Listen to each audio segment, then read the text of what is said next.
ક્ષત્રિયોના શક્તિ પ્રદર્શન બાદ રૂપાલા મામલાને થાળે પાડવા માટે સરકાર અને ક્ષત્રિય સમાજના અગ્રણીઓ વચ્ચે બેઠક મળી હતી। આવો જાણીએ શું હતું એ બેઠકનું પરિણામ। નમસ્કાર, હું છું ઈમાની, આપ જોઈ રહ્યા છો ન્યૂ ગુજરાતી ન્યૂઝ। રાજકોટમાં ભાજપના ઉમેદવારને લઈને વિવાદ હજુ યથાવત છે, ત્યારે મુખ્યમંત્રી નિવાસ ખાતે ક્ષત્રિય સમાજના આગેવાનો સાથે સરકારે બેઠક કરી હતી। ત્યારે બેઠકમાં સંકલન સમિતિએ રૂપાલાની ટિકિટ રદ કરવાની માંગ કરી હતી। મુખ્યમંત્રી નિવાસ સ્થાને ગત રોજ ક્ષત્રિય સમાજના આગેવાનો સાથે બેઠક યોજાઈ હતી, જે બેઠક નિષ્ફળ રહી હતી। બેઠકમાં સંકલન સમિતિએ રૂપાલાની ટિકિટ રદ કરવાની માંગ કરી હતી, તેમજ ટિકિટ રદ નહીં થાય તો લડી લેવાની સંકલન સમિતિએ ચીમકી ઉચ્ચારી હતી। જ્યારે આ બેઠકમાં ભાજપ પ્રદેશ પ્રમુખ સી.આર. પાટીલ, મુખ્યમંત્રી અને ગૃહ રાજ્યમંત્રી હર્ષ સંઘવી સહિતના નેતાઓ હાજર હતા। ત્યારે માફી આપવા બાબતે બંને પક્ષે ચર્ચાઓ થઈ હતી। ત્યારે મુખ્યમંત્રી તેમજ પ્રદેશ ભાજપ અધ્યક્ષ કેન્દ્રીય નેતૃત્વ સાથે પરામર્શ કરશે।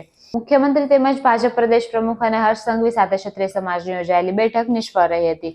આ બેઠકમાં અમદાવાદ, સુરત, રાજકોટ તેમજ અન્ય શહેરોમાંથી આવેલા આગેવાનો ઉપસ્થિત રહ્યા હતા। તેમજ ક્ષત્રિય સમાજના આગેવાનોએ ચીમકી ઉચ્ચારી હતી કે રૂપાલાની ઉમેદવારી રદ નહીં થાય તો લડી લેવાની સંકલન સમિતિએ ચીમકી ઉચ્ચારી છે। માફી આપવા બાબતે બંને પક્ષે ચર્ચા થઈ હતી, તેમજ ક્ષત્રિય સમાજે લડત યથાવત રાખી હતી। આવી જ અવનવી માહિતી માટે જોડાયેલા રહો ન્યૂ ગુજરાતી ન્યૂઝ પર।